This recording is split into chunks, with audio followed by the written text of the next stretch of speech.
Hello guys, sweet பொட்டேட்டோவை ஒரே மாதிரி சாப்பிட்டு போர் அடிச்சிருச்சா? இந்த மாதிரி ட்ரை பண்ணி பாருங்கங்க.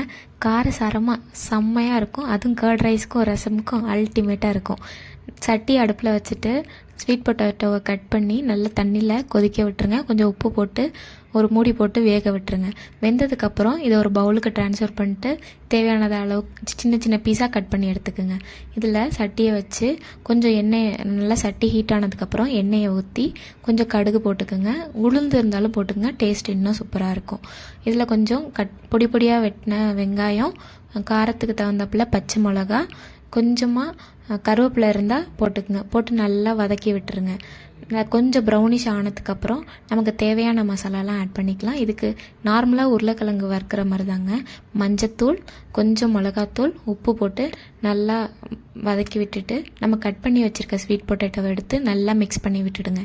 எல்லா இடத்துக்கும் ஸ்ப்ரெட் ஆகிற மாதிரி மிக்ஸ் பண்ணிவிடுங்க. காரம் பத்தலைன்னா லேட்டான கூட நீங்கள் ஆட் பண்ணிக்கலாம். கொஞ்சம் நேரம் மூடி போட்டு வேக விட்டுடுங்க. வெந்ததுக்கப்புறம் ஸ்வீட் பொட்டேட்டோ செம்மையாக ரெடி ஆகிடுங்க. நீங்களும் ட்ரை பண்ணி பார்த்துட்டு மறக்காமல் கமெண்ட் பண்ணுங்கள். அண்ட் சேனலை பிடிச்சவங்க சப்ஸ்கிரைப் அண்ட் லைக்கும் பண்ணிவிடுங்க. தேங்க்யூ ஃபார் வாட்சிங் அவர் சேனல்.